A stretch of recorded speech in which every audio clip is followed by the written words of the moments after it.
Hey everyone, welcome to Operations, the show where we look under the hood of companies in hypergrowth.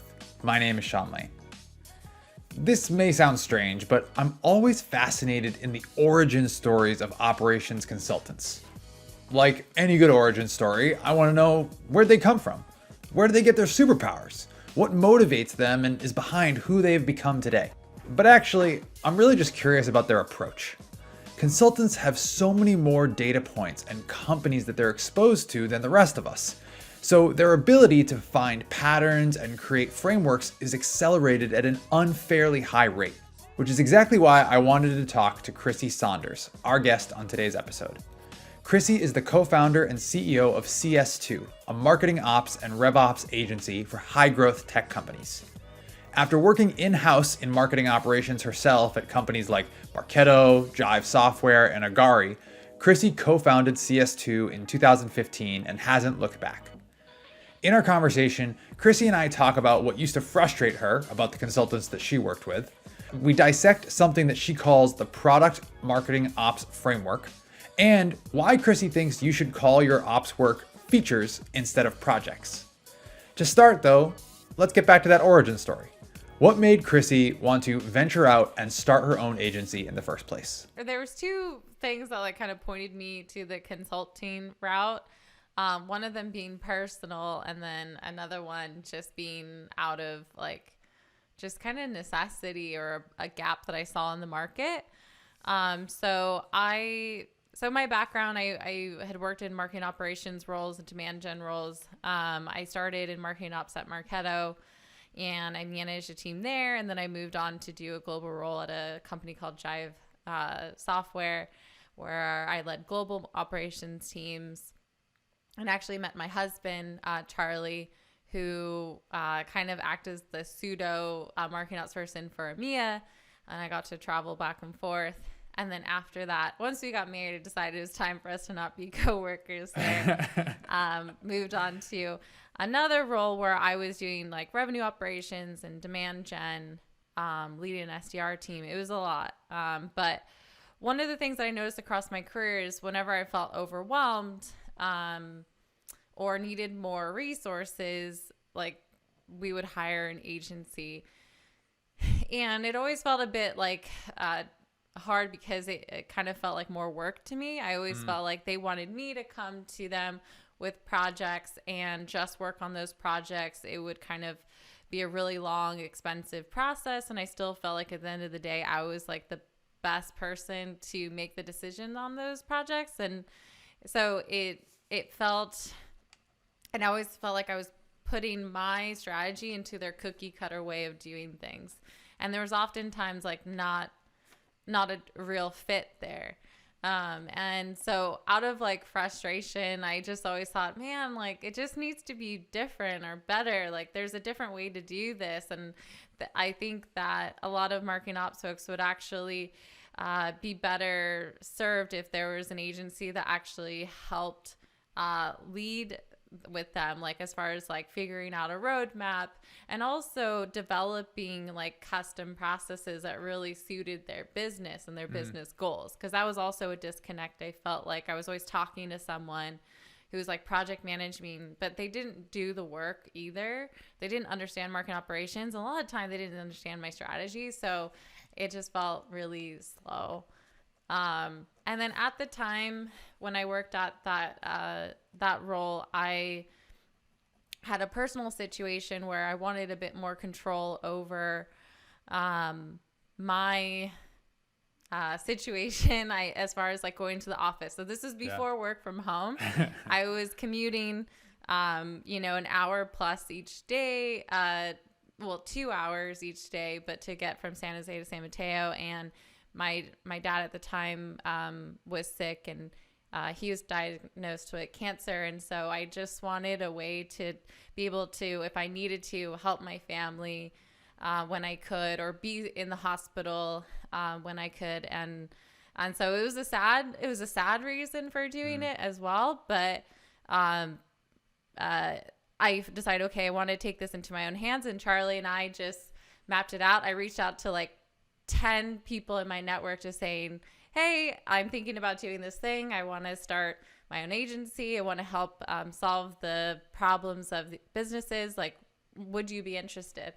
And it was amazing how many responses I got just within a few hours and overnight. And I started CS2 2 weeks later. Wow. And I already had a few clients off the bat. So, and so much demand that actually Charlie joined me, and we both started the business together, consulting those clients. That is incredible. What a story. And like, I think your experience on the other side, right, gives you this unique advantage amongst all of the other, you know, countless agencies and consultants that are out there. And so I'm curious, with that exact context in mind of like, you trying to avoided consultants because you thought you were in the best position internally to make those decisions. Like, armed with that context, how do you do things differently now that you're on the other side? Yeah, so I think the main thing, and a lot of consulting agency like experts will tell you to not do this, but I thought that it didn't make sense to just have a middleman, like a project manager, between the people who are consulting the client and then doing the work. I found that what's better is to have a frontline lead or consultant who's working directly with the client, be that person who's working on majority of the projects, but like knew how to prioritize and also gather the requirements, lead workshops if they could, just because it minimized the telephone. And really, marketing ops is so unique where it's not so exact. Like, I need this one automation built in Salesforce. It's a lot of figuring out what's our life cycle going to be, like how are we going to measure that, getting teams aligned. And at that time, like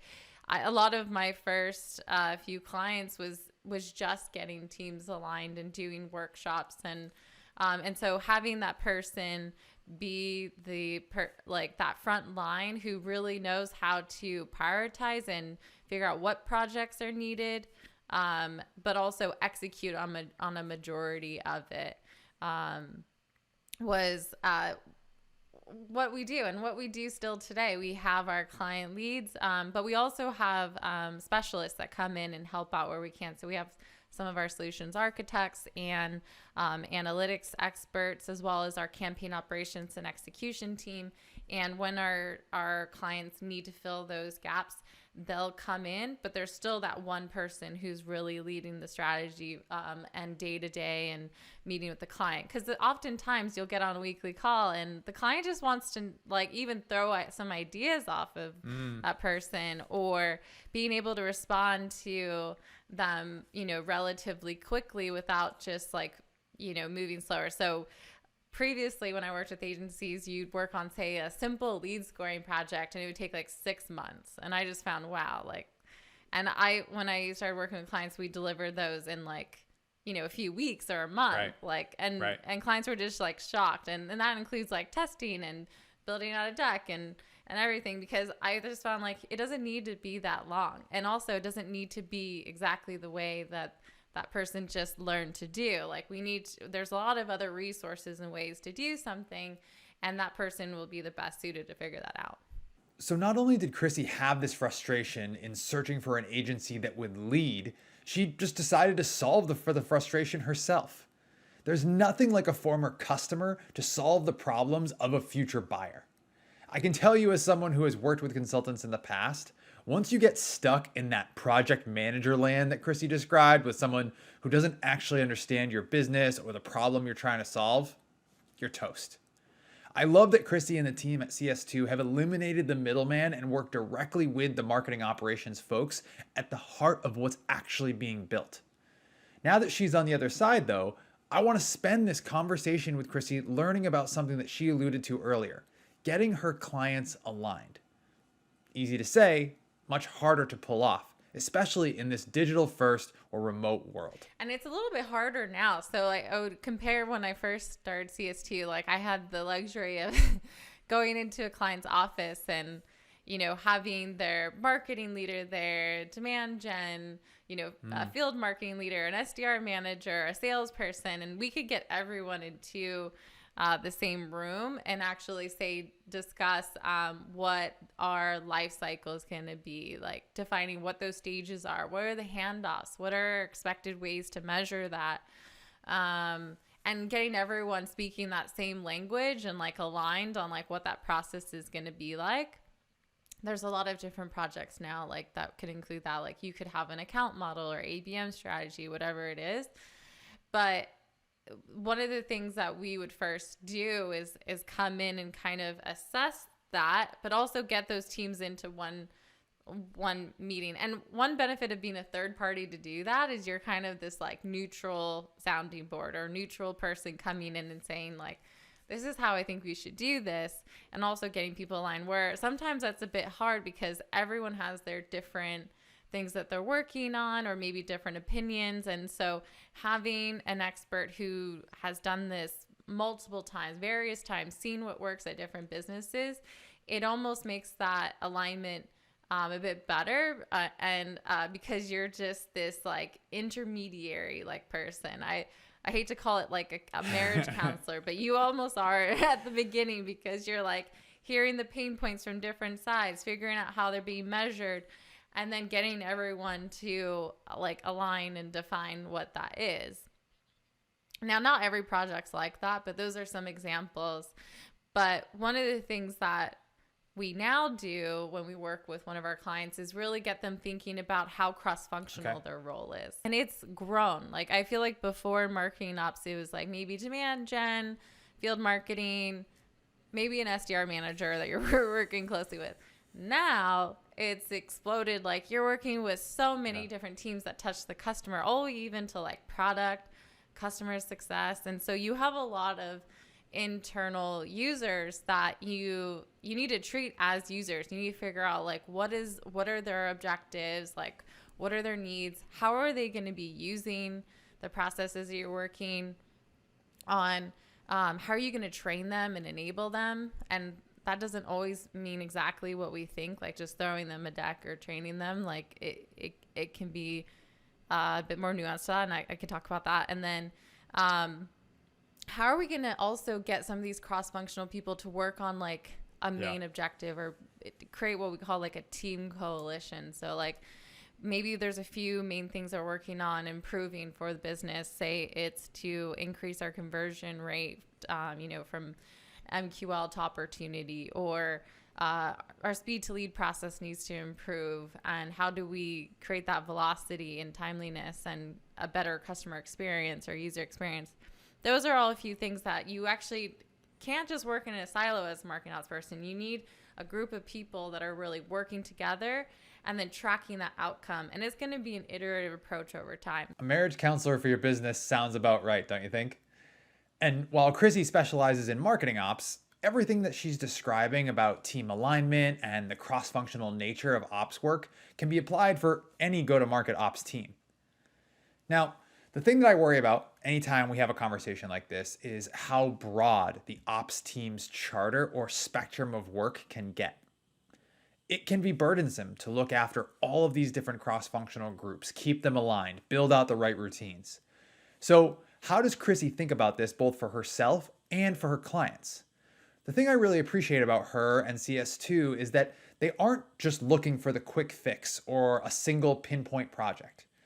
They are looking to help instill a mindset and a framework for their customers that will endure long after CS2 has left. That framework is something that she calls the Product Marketing Ops Framework.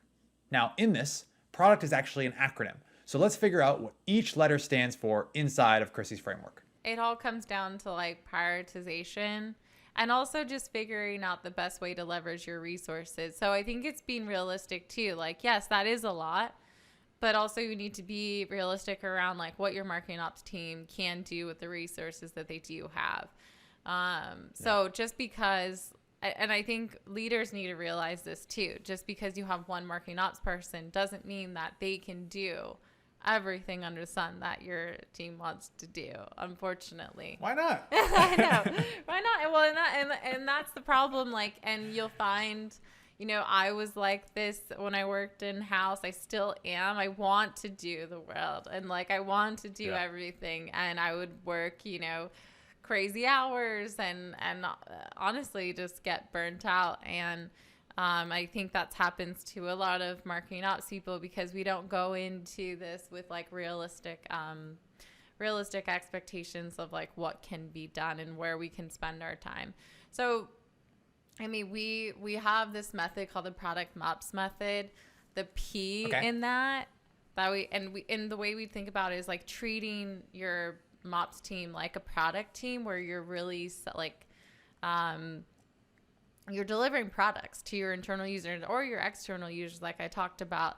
And it's, think of Apple. Apple didn't just like ship the iPhone and was like, okay, I think we might come back to this in 2 years. Like maybe we'll look at this again. Like I think we're good. That's not the way products work. Like it's an iterative approach. So the first thing is just prioritization. And so the P, and really that should be based on like your business objectives. And then also that could be a departmental objective that rolls up to that business objective. Like that just always ensures that your team's working on things that like really gonna move the needle on the business. And the way we like to think about that too is figuring out, okay, what are some key outcomes that we can tie to that objective? So say for the marketing team, like I said, it's to increase your velocity from like inbound lead to SDR to meeting booked. We call it the speed to lead process.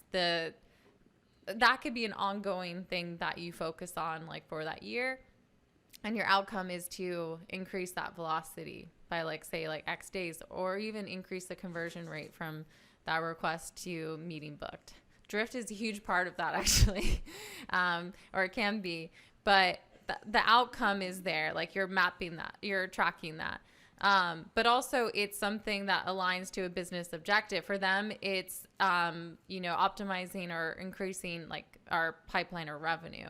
And so you can always tie that back to that. It's one of the main things. Like if you don't have that process improved, you could be leaving money on the table, and also you could lose business to your competitor.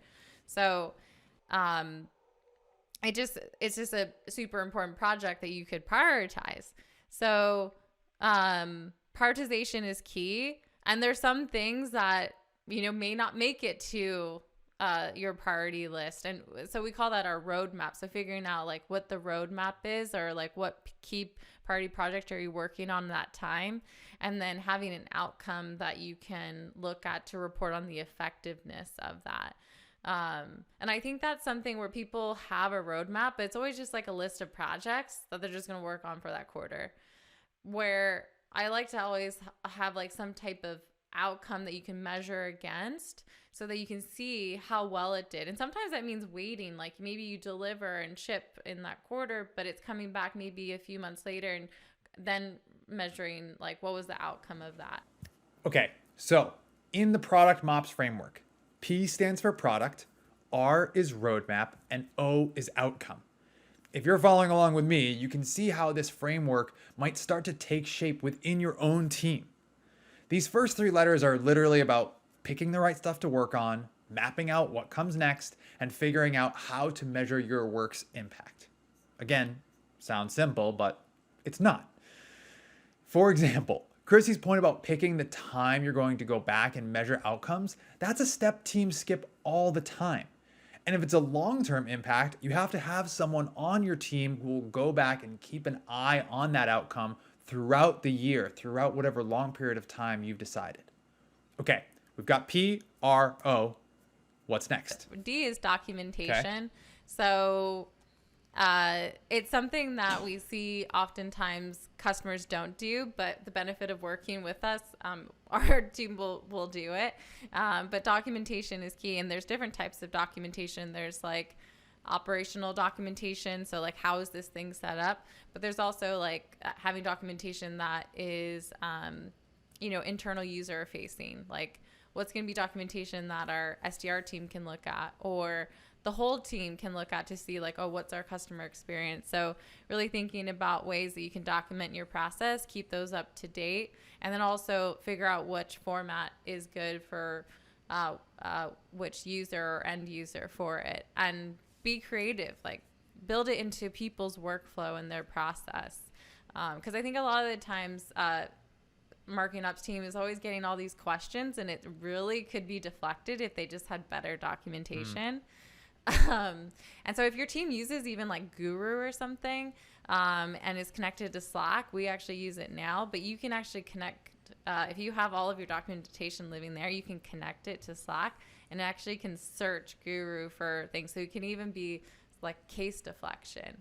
So another thing, like what you said, oh, it can feel really cumbersome, like marketing ops is control of so many things. Well, a lot of our job is just sometimes just deflecting questions or reiterating to someone, like, why did this thing MQL? Why is it routed this way? Or even getting requests for routing, you're like, that's already in place, you know, like, but if all those things were documented or the people could see it in a better way, then that leaves you time to stay focused on your key projects that are prioritized for you, and also just to stay elevated, really thinking about like in this role, like maintaining your roadmap and measurement and stuff, instead of getting pulled down into just like that hum of things that can take up your day. Like, wow, I just had to go down a rabbit hole for like an hour or answer people's questions, when really it could have just been through that documentation, or even figuring out deflection. So like, you can take in those questions, but knowing like, okay, that's a really cool request, but this doesn't fit onto our roadmap, but let me see where that can fit in, you know, when we have that time. So your roadmap can also, you know, protect your time, which for a MOPS person, like you just need all these things to help protect your time. There's too much to do. I mean, it kind of seems like this entire framework is built to protect your time, right? Like even that creativity piece, right? Like, all of this is way easier said than done. But if you actually put the investment in up front to say, I'm going to document this, I am going to make a creative way that's inside of someone's workflow, like in Slack, to be able to make this information available to them, right? Like, you know, I think the Slack workflow is a really interesting one because, you know, an example in our business is no sales rep in the history of the world is going to read your rules of engagement documentation.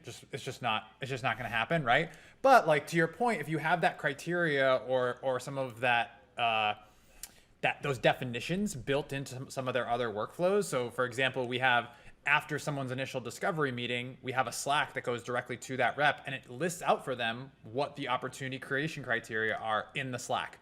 And so the question of whether or not to create that opportunity or not goes away, because it's already there, it's in their workflow, and they don't have to go chasing it or back into Salesforce in order to do that work, right? And so it seems like that entire framework is meant to do that and like ultimately protect the marketing ops person's time. Yeah, and I'll give you're thinking about it in a product MOPS approach too, because we've done things like that for a client too, because you're thinking about, okay, what's a better user experience for my internal user? Like oftentimes we and product teams who do this too, like if you lose sight or if you think that your user knows more than they do, like if you're just assuming that they will get something, you're already a step behind. Like you need to make things so simple and so easy to figure out and within their workflow and expect, like in what they expect, like that's just better for adoption. So agree with you. Like we've had alerts that go out and say like, hey, you know, the SDR just completed the meeting, this is your next step, like if you want to accept it, and then have a screenshot, you need to actually like do this. And it seems like, wow, no, they should just know when we just tell them once. And it's like, no, that's not that's not usually the way it works, especially for say you have new people, so it'll train people like off the bat even when they're new. So you're not always bogged down with just having to train people as your company grows. So yeah, figuring out ways to do that in a better way. But yeah, you're thinking about that end user, like what's their user experience. So is user experience? Yeah. Nailed it. Yeah. So cool. The next one is love it. is user experience, and for both the customer and so the internal user and external user. But whenever you're building something, it should line up to the customer's expectations. And then also when you think about building a process internally, think about the user experience for them. And so one thing that often gets missed, but I think should be part of the process. And we're actually figuring out a way to do this for our clients, is to do more internal user surveying. So the same way you would do some external surveys for your users, like to figure out an NPS score or a CSAT score or something like that, which I think you should be doing too, or figuring out ways you can survey the prospect that they're, even if that's part of your discovery call, saying like, hey, like, you know, how'd you hear about us? What was the experience like? Your SDRs and AEs can use that as icebreakers, and it's great anecdotal data to then use against whatever your attribution data is. But as a side note, you're figuring out how you can survey your internal users is just as important. So if you start to kick off a project with a certain team or a set of teams, identifying who those people are and like how they'd be part of the process, but also at the beginning of the process, figure out like what are the pain points like for that person, or what's like their expectations going in, and then deliver it, and then do a set of surveying there where maybe you do an initial, like after it's been delivered, survey your internal customers, figure out like where was there a gap in like the training, or what's some feedback that you think, or examples of where you think that this is like not working. And this also helps because if you get ahead of like setting a process for how that survey is doing, you're also protecting your time too. Because think about when you deliver something and you're in postmortem phase, like how many questions are you getting? Like, oh, this isn't working, or oh, I have like, you know, send them this and that, and that can be very distracting. But when you set this the structure of like, we're going to deliver this. We've done a lot of testing, but know that not everything's perfect. We're in postmortem phase, and we're going to do a survey after to gather your feedback. That becomes a more concerted like effort thing, and you're not just like getting 30 slacks. Everyone just knows, okay, go put your feedback or fill out the survey here. And but also it can be used then to make better improvements because people are actually thinking about it, or sometimes people don't even bother to give you that feedback. So it's really gathering that feedback from the internal user. The more I hear about Chrissy's framework, the more convinced I am that it's all about spending time in the most effective way possible. Documentation as a deflection, surveys as a form of controlled, purposeful feedback. It's the highest quantity of the highest quality of activities by your operations team. I'm also finding that each of the components of the framework feeds off of the others. Only taking in user feedback in a vacuum, or just using that feedback to create yet another to-do list, isn't helpful. It puts you right back into the situation that Chrissy's trying to help us to avoid. But if you take that feedback with the context of, let's say, your roadmap, that feedback takes on an entirely different look. Chrissy said that this complementary nature of the framework's different components is especially true of our next letter, C. And the next one with C is continuous improvement. And so when we think about a roadmap with a product, usually you build features. And so a key thing here is that calling things features instead of projects then puts you into this mode of continuous improvement. And I do think that marketing ops people need to think about maybe talking about this with what they build is like features and not like projects or tasks, right? Like tasks, like to me, yes, you're gonna have some ad hoc tasks or things that you need to do, but all of that should likely roll into just working on a feature. And a feature can be something that can develop over time.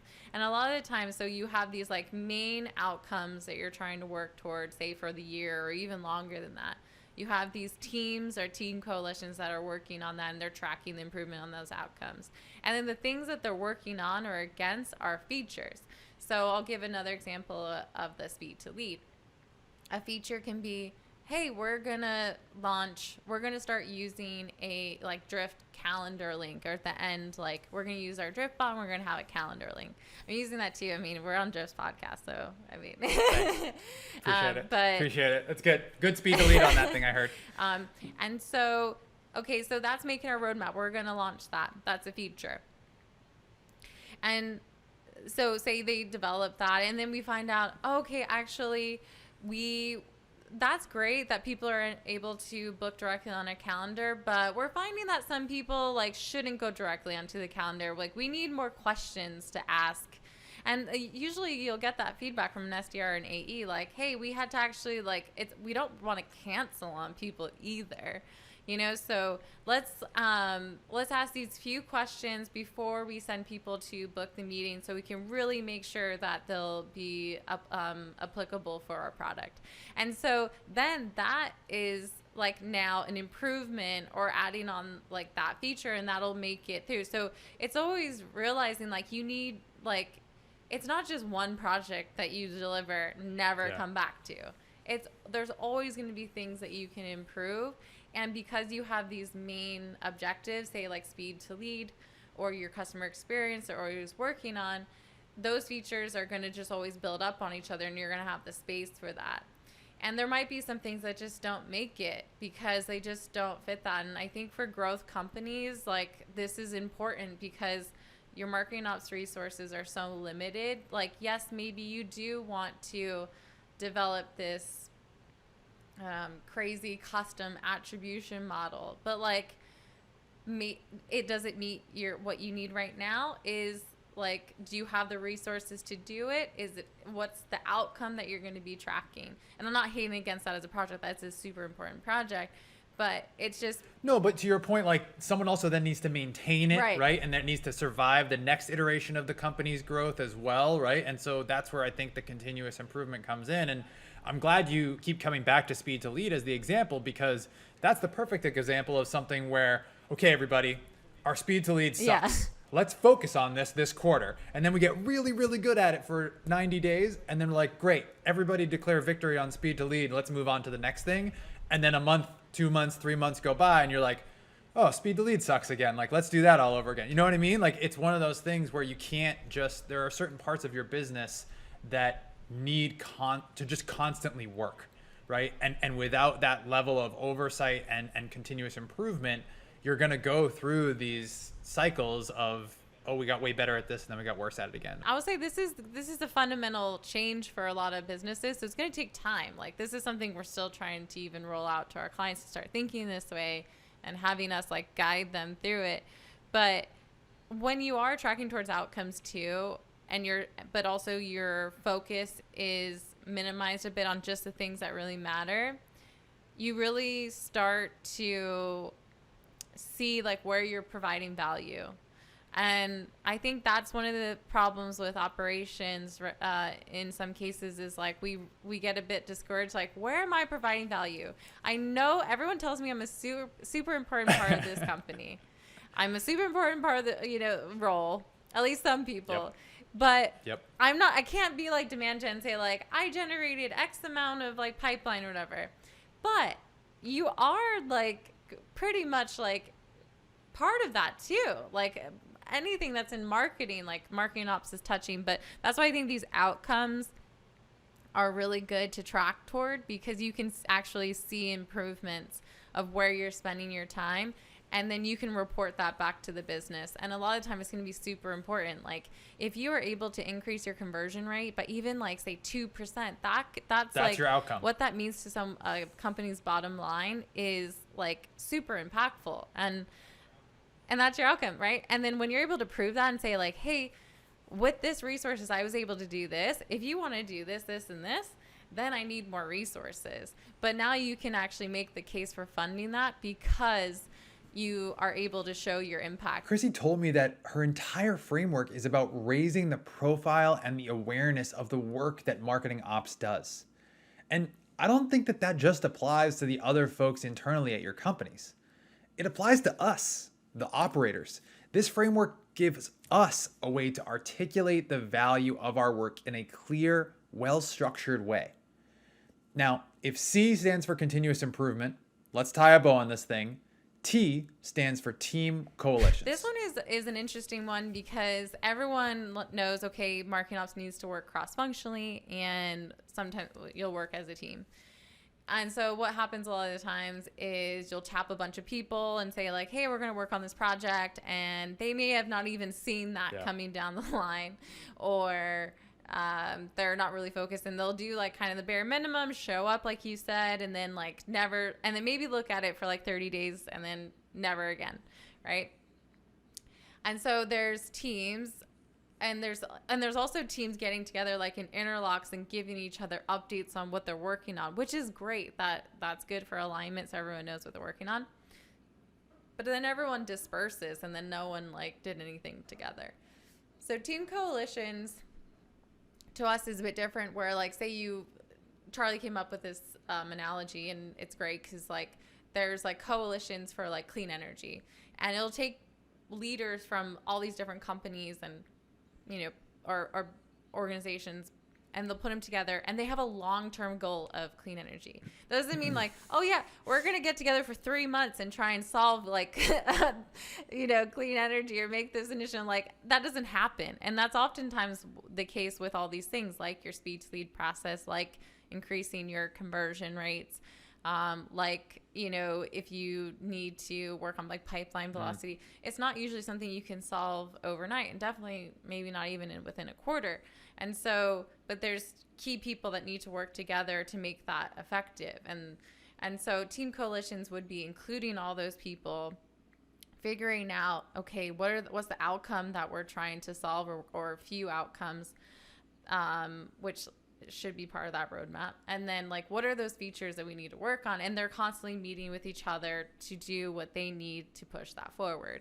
I can speak from experience when I like kind of worked on like a coalition with a group of people, especially with like an SDR leader or a manager who has like great feedback from the front line, or like also had their skin in the game for that outcome, like working, then I built this long-lasting relationship. It never really ended. Like it always like just continued to work on things. And so I think figuring out who are your team coalitions, right, and calling them that, rather than like who's like the few people that are going to work on this project, is super effective. We could probably do a whole episode about every single letter on this, and you told me that before this, so you were spot on. Like I know it's early days, but I can imagine if you presented this to me as one of your clients, I would look at it on paper and I would say, this is awesome, right? This makes total sense to me. This is exactly how a marketing ops team should be run. And then I would go back and look at my calendar, and I would be like, okay, on to the next meeting, on to the 17 other things I'm supposed to do this week, onto the to-do list, onto the task list, right? So how are you making this stick? I know it's early days, but like, how do you foresee actually having this be kind of like the operating system for the marketing ops teams that you're working with? Yeah, I think so with this whole process, I think there's a few things that the marketing ops person needs to do, or the leader, or revops team, right? But like a revops team can use this too. But I think the first thing is getting executive buy-in. And so part of that will be you need to actually start selling. So this is hard, because I think for some marketing ops folks who are brilliant and amazing, but the confidence level to like actually be a voice for themselves, or be able to like go to an executive and say, this is what I need, can sometimes be hard for them. So I will say, for anyone who's listening to this is a great opportunity to work on some of like your soft skills that are really important for your career. And I think the first thing is making the case for making this transition and getting executive level buy-in from like your CMO, from your VP of, whoever you report into, or whoever will give you the backing, who, especially like a CMO is great because they are also in control of a lot of those cross-functional teams that you're going to be working with. And so if you're having to get those cross-functional teams to work with you differently, to fill out your surveys, to be part of your team coalitions, it's going to be really hard for you to do that without some executive level buy-in. So I will say, be the thought leader, stand up and tell, and I will say CMOs are trying to figure out right now, how do I make my operations team more effective? I have these lack of resources. The pool for people in this team is crazy right now. Like, it's very limited. because we all fell into this in the job. We didn't go to college for this. We're not engineers that like went to school and learned it. Like, so we're feeling that burn. And also because people have realized how important this role is. But for your Correct. leader is likely like looking for answers, and they don't know because it hasn't really been like, it's waters we haven't really crossed before, or at least for them. And they might not know like what's going to make that team most effective. But you as a leader of that team, or even for yourself, if you're a one-person team, like you're still a team. Like you're like you make that case for yourself. And so I think building a deck to say, this is the way I want to operate. You know, you can pull from product mops. You can even say product mops if you want a method to go back on. I'm happy to share some of this with anyone who's interested and wants like a deck to start out with. But getting that executive level buy-in is key. Before we go, at the end of each episode, we're going to ask each guest the same lightning round of questions. Ready? Here we go. Best book you've read in the last 6 months? Oh my God. I don't know. I will be honest. I don't have enough time to read recently. I usually listen to podcasts. So I might have to say podcasts. And How I Built This by Guy Raz, I feel like is really cool. I like that podcast a lot.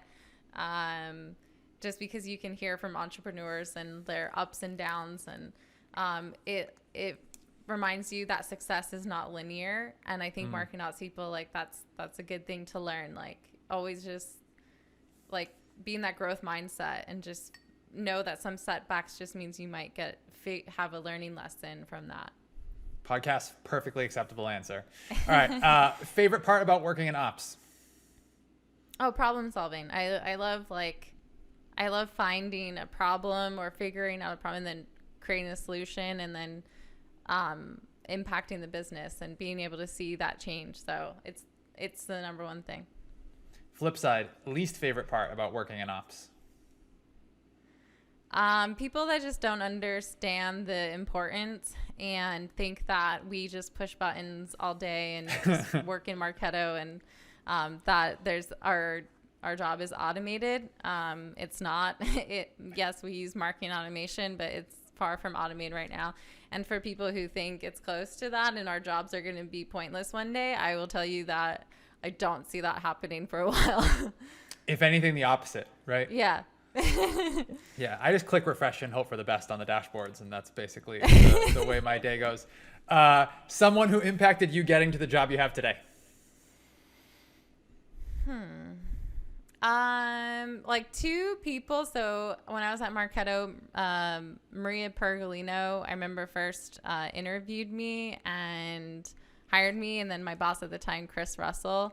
I was just kind of like a marketing kind of generalist. They barely had a marketing ops team at Marketo, but they just saw like I was just interested in everything and so gave me the opportunity. And I was managing people at a young age, and I got to work on models like just so early on into my career.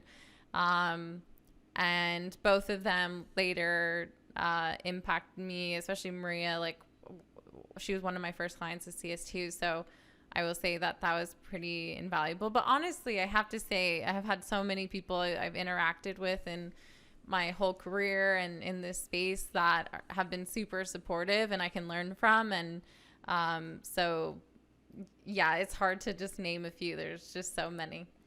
That's awesome. All right, last one for you real quick. One piece of advice for people who want to have your job someday.